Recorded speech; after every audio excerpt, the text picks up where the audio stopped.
नमस्कार दोस्तों, आपका स्वागत है हमारे आचार्य जागेंद्र मिश्रा चैनल में। प्रिय दर्शकों, एक बार नारद मुनि नारायण नारायण का जाप करते हुए बैकुंठ में आते हैं। तब माता लक्ष्मी और भगवान श्री हरि शेष शैया पर विश्राम कर रहे थे।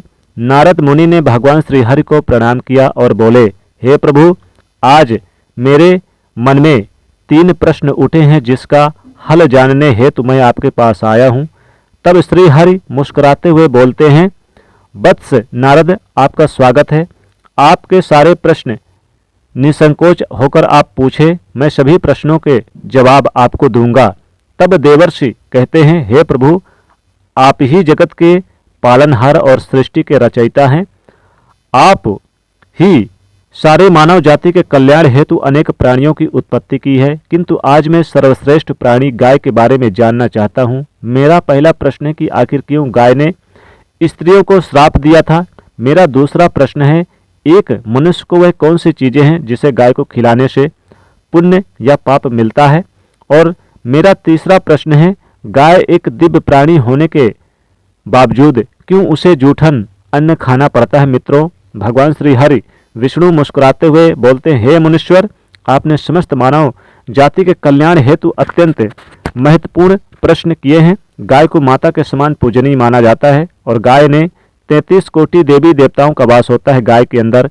ये सबसे पवित्र प्राणी है, जिसकी उत्पत्ति समुद्र मंथन के समय देवी लक्ष्मी के साथ हुई थी। जिस घर में गाय की पूजा सेवा की जाती है, वहां देवी लक्ष्मी हमेशा अपनी कृपा दृष्टि बनाए रखती हैं। मैं आपके प्रश्नों के उत्तर इस पवित्र कथा के माध्यम से देना चाहता हूं। जो भी मनुष्य इस कथा को ध्यान से पूरा सुनेगा, उसके मैं 32 अपराध माफ करता हूं। मृत्यु के बाद उस व्यक्ति को श्री कृष्ण के धाम गोलोक में निवास प्राप्त होता है। तब नारद मुनि कहते हैं, हे हरि, मैं इस पावन पवित्र कथा को पूरा ध्यान से सुनूंगा और मानव जाति के कल्याण हेतु मैं इसका प्रचार भी करूंगा। कृपया आप इस कथा को कहें। मित्रों, भगवान श्री हरि कहते हैं, हे नारद, एक समय की बात है, एक किसान हर दिन अपनी गाय को चराने के लिए खेतों में ले जाता। उसकी हर रोज नित्य सेवा करता था। उस गाय ने एक बछड़े को जन्म दिया था। किसान अपने गाय का दूध बेचकर अपने परिवार का पालन पोषण करता था। फिर उसे किसान का विवाह किसी शालिनी नाम से स्त्री से हुआ। किसान की पत्नी सुंदर थी, लेकिन वह लालची थी और वह अपने पति को भला बुरा अपशब्द कहा करती थी और वह गाय को बचा हुआ जूठा बासी अन्न खिलाती थी। मित्रों, भगवान श्री हरि कहते हैं, हे नारद, एक दिन शालिनी ने गाय के बछड़े को बेच दिया। इस कारण से नंदिनी गाय बहुत दुखी रहने लगे। मित्रों, फिर कुछ दिन बीत जाने के बाद गाय ने दूध देना बंद कर दिया, तो शालिनी ने उसे घर से बाहर निकाल दिया। मित्रों, भगवान श्री हरि कहते हैं, हे नारद, गाय एक बेजुबान प्राणी अवश्य है, किंतु वह मनुष्य के हाव भाव को अच्छे से समझती है और वह वहां से चली गई।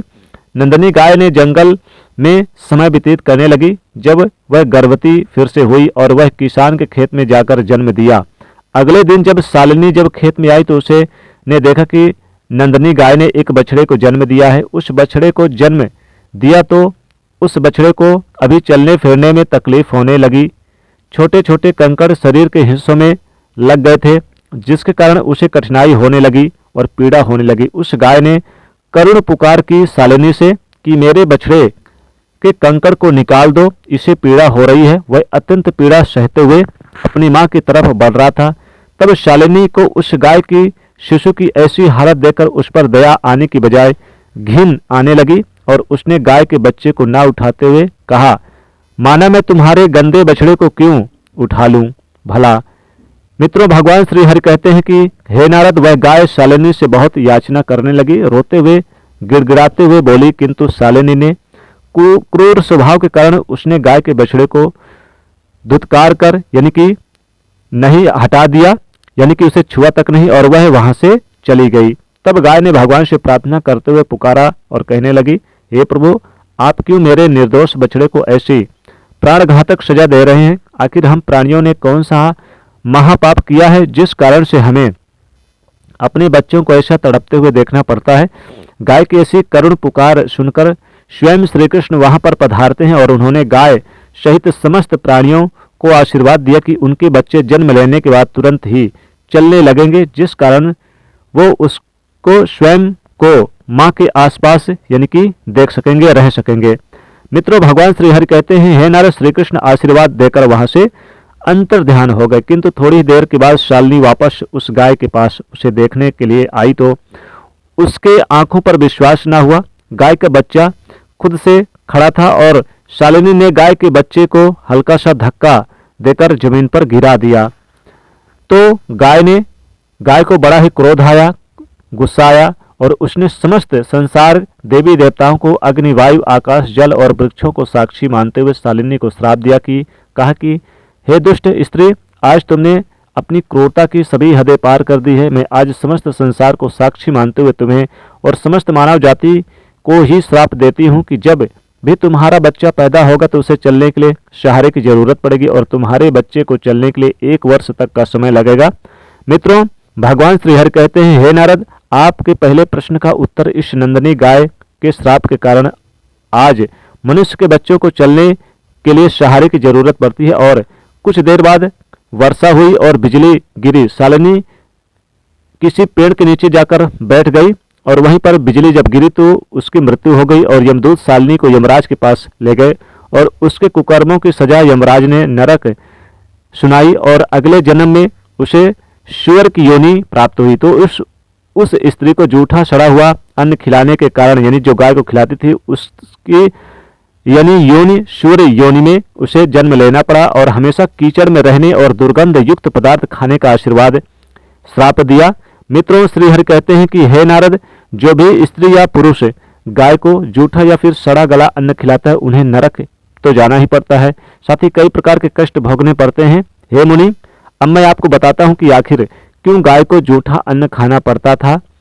यह बात सतयुग की है, जब शिव जी और माता पार्वती जी से समुद्र के किनारे पर विहार करने के लिए गए। शिव जी के मन में शरारत करने की सूझी। उन्होंने पार्वती से कहा, हे देवी, मुझे अचानक आवश्यक काम से जाना पड़ रहा है, मैं कार्य करके अभी आता हूं, तब तक आप यही प्रतीक्षा करें। शिव जी की बात मानकर माता पार्वती अकेले ही तट पर बैठकर उनकी प्रतीक्षा करने लगी और शाम हो गई और उस दिन शिवरात्रि थी। जब रात तक शिव जी नहीं लौटे तो माता पार्वती ने तट पर ही रेत की शिवलिंग का निर्माण किया और उसके आसपास उपलब्ध पूजन सामग्री से रात भर शिव जी का निर्जला निराहार व्रत संपूर्ण किया। शिव जी सूक्ष्म रूप से वहीं उपस्थित थे और हर गतिविधि के साक्षी थे।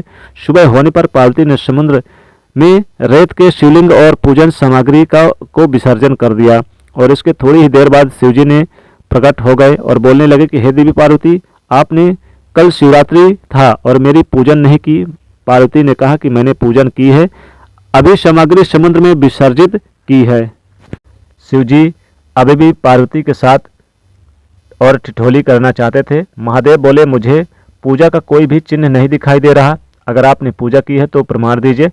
माँ पार्वती जी समझ चुकी थी कि भगवान शिव उन्हें जानबूझकर सता रहे हैं। शिव जी की बात सुनकर माता पार्वती ने आसपास देखा तो उन्हें एक गाय खड़ी दिखाई दी। उन्होंने शिव जी से कहा कि ये गाय मेरी साक्षी है, जब मैं पूजा कर रही थी तो ये गाय यहाँ पर उपस्थित थी। शिव जी ने गाय से पूछा कि क्या पार्वती ने पूजा की है, तो उस गाय ने ना में सिर हिला दिया। शिव जी ने कहा, पार्वती आप यानी कि असत्य कह रही हैं, गाय ने आपकी गवाही नहीं दी है। माता पार्वती को क्रोध आ गया और क्रोध में आकर उन्होंने गाय को श्राप दे दिया। माँ पार्वती ने श्राप देते हुए कहा कि तू दिव्य जन्मा है, तू जगत कल्याण के लिए प्रकट हुई है, इसलिए जनहित के लिए तेरे गुण यथावत रहेंगे, किंतु जिस मुंह से तूने झूठी गवाही दी है उसे दंड भुगतना होगा। झूठ बोलने के कारण अब झूठन ही तेरा आहार होगी। इस तरह झूठ बोलने से क्रोध की तू यानी कि गौ माता क्रोध की भागी बनी माता पार्वती के, और आज तक उनको अच्छा भोजन प्राप्त होने के बजाय भी झूठन खाने के लिए बाध्य है। मित्रों, भगवान श्री हरि कहते हैं, हे नारद, अब मैं आपको गाय के विषय में महत्वपूर्ण जानकारी देता हूं। अक्सर मनुष्य गाय से पुण्य पाने के लिए कई प्रकार के व्रत पूजन पाठ करते हैं, किंतु उन्हें गाय को ये कुछ यानी चीजें भूलकर भी नहीं खिलानी चाहिए।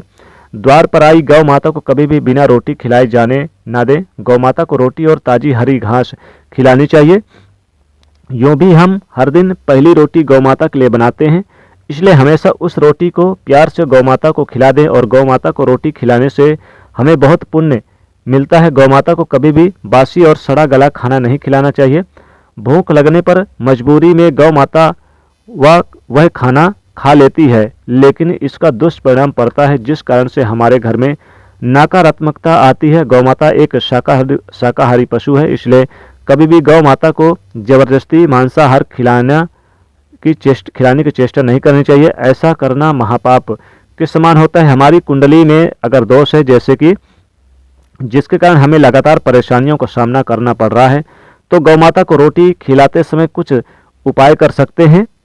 जैसे यदि कुंडली में चंद्र दोष है, तो आप रोटी पर सफ़ेद मक्खन, नमक या फिर घी लगाकर गौ माता को खिलाएं। यह कुंडली में जैसे कि शनि दोष होते हैं, तो रोटी बनाते समय आटे में थोड़े से काले तिल मिलाकर आप आटे को गूंदें और इस आटे की ताज़ी रोटी बनाकर शनिवार या फिर अमावस्या के दिन गौ माता को खिलाएं। इसी तरह मंगल या फिर गुरु दोष है, तो रोटी के ऊपर हल्की हल्दी लगा ले और गौ माता को खिला दे। ये उपाय करने पर हम इन सभी दोषों से, दुष्प्रभाव से काफ़ी हद तक अपना बचाव कर सकते हैं।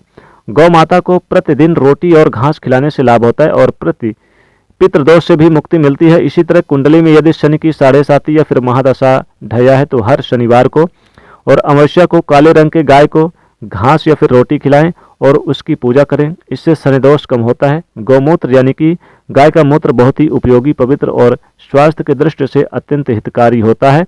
आध्यात्मिक दृष्टि से तो गौ माता के मूत्र का महत्व है, साथ ही ये बहुत से लाभ बताए गए हैं। साथ ही गौमूत्र के छिड़कने से घर का वातावरण शुद्ध होता है, पवित्र होता है। इसलिए शरीर को निरोगी रखने के लिए प्रतिदिन गौमूत्र का सेवन करने तथा घर में गौमूत्र छिड़कने से कहा गया है कि गाय के दूध से घी, दही, मक्खन, गोबर और गौमूत्र के सेवन वाले यानी मिश्रण को पंचगव्य कहते हैं। पंचगव्य को पाप नाशक कहा गया है। पंचगव्य बहुत ही उपयोगी होती है, स्वास्थ्य के लिहाज से लाभदायक। भगवान श्री हरि कहते हैं, हे नारद, मैंने आपके सारे प्रश्नों के उत्तर दिए हैं। तब नारद कहते हैं, हे प्रभु, मैं धन्य हो गया। मैं इस कथा का प्रचार समस्त मानव जाति के कल्याण हेतु अवश्य करूंगा। तो मित्रों, आशा करते हैं कि आपको यह कथा अवश्य पसंद आई होगी। तो वीडियो को लाइक करें और कमेंट में जय श्री कृष्ण अवश्य लिखें। आप सभी का धन्यवाद।